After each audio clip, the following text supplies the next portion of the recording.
내 집 마련 꼭 해야 할까요?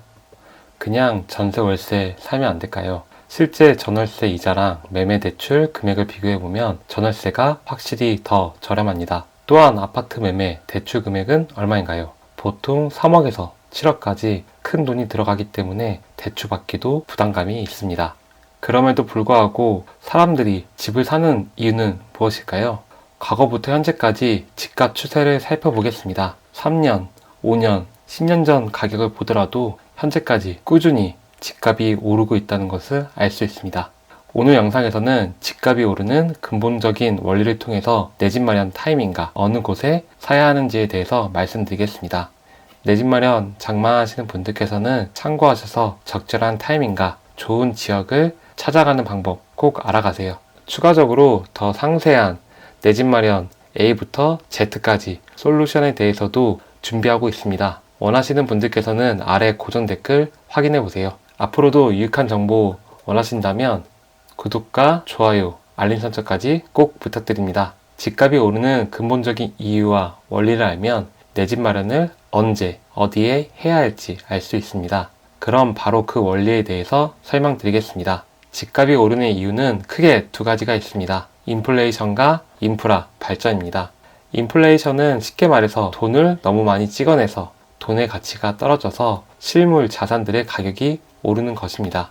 예를 들어 금이 1개 있을 때랑 금이 1000개 있을 때랑 금의 가격이 어떻게 바뀔까요? 당연히 금이 많아질수록 희소성이 떨어져서 금의 가격이 떨어질 것입니다. 이처럼 계속 돈을 만들어낼수록 가치가 떨어집니다. 그러므로 더 많은 돈을 줘야지 필수제인 집을 살 수 있게 되는 것입니다.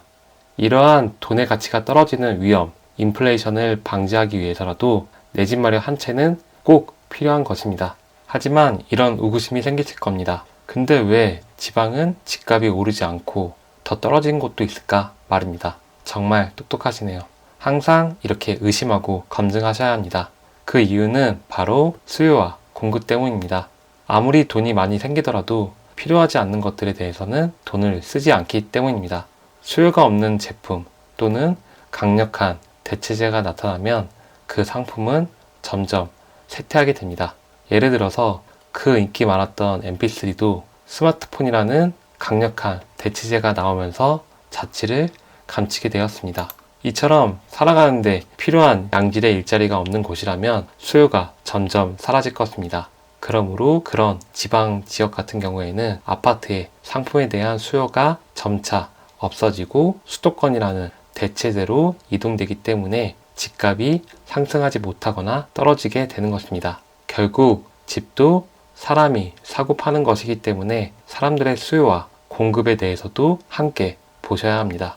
다음은 그 지역의 인프라 발전 가능성입니다. 이것은 앞서 말한 인플레이션과 다르게 전체 부동산에 영향을 주기보다는 특정 지역, 특정 단지에만 적용되는 집값 상승 요인입니다.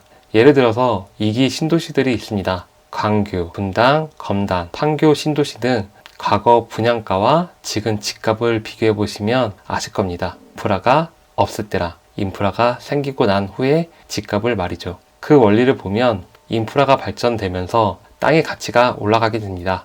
그러면 여기에 살고 싶은 사람들의 수요가 증가하게 되는 것이죠.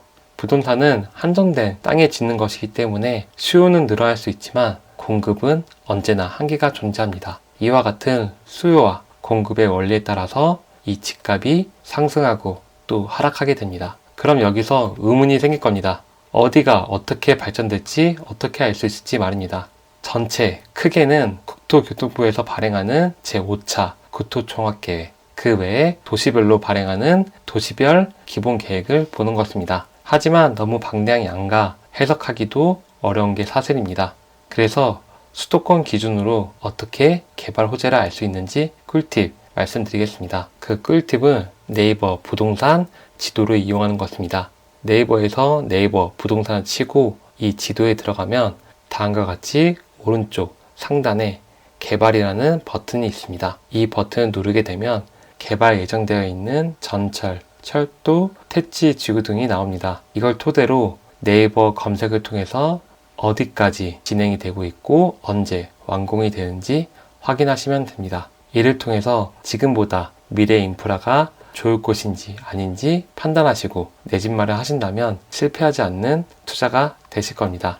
정리하자면 집값은 인플레이션으로 인해 조금씩 오를 수밖에 없다. 그러므로 실거주, 내 집 마련은 빠를수록 좋다 라고 말씀드렸고요. 거기에 더 나아가 실거주와 시세 차익까지 얻고 싶은 분들은 인프라 발전 가능성을 보라고 말씀드렸습니다. 그 이유는 인프라가 발전될수록 그 지역에 살고 싶은 사람들의 수요가 많아지므로 집값도 함께 상승하기 때문입니다. 더 구체적인 꿀팁을 드리면 수도권 기준 새롭게 생기는 전철, 노선의 역세권 주변, 그리고 대단지, 택지 개발이 일어나고 있는 지구, 아직 개발 중인 신도시들을 유심히 살펴보시면 되겠습니다. 분명히 지금 집값보다 미래 집값이 상승할 지역들이기 때문입니다. 오늘은 집값이 움직이는 원리에 대해서 알아보았습니다. 하지만 내 집 마련하기 위해서는 이 원리를 아는 것 외에도 많은 것들이 필요합니다. 자신의 상태 점검, 종잣돈, 대출 활용력, 마인드셋부터 시작해서 지역 분석, 호재 현황, 적정 시세 파악, 부동산 한장 방문 및 분석, 계약서 작성 등 다양하게 고려할 것들이 많습니다. 이 모든 것을 하나하나 찾아서 공부하기에는 너무 많은 시간과 에너지가 소비됩니다. 그래서 제가 내 집 마련 A부터 Z까지 솔루션이라는 책을 만들고 있습니다. 이 책은 단순히 부동산 지식을 전달해주는 책이 아니라 바로 실천해서 활용할 수 있는 실용서입니다. 한 장 한 장 내용을 보고 따라한다면 내 집 마련 분명히 도움이 되실 겁니다. 행복한 가정을 위해 내 집 마련 준비하시는 분들이라면 아래 고정 댓글을 참고하셔서 사전 예약을 통해서 50% 할인된 가격에 해당 정보 받아가시길 바랍니다. 그럼 오늘도 긴 영상 시청해 주셔서 감사합니다.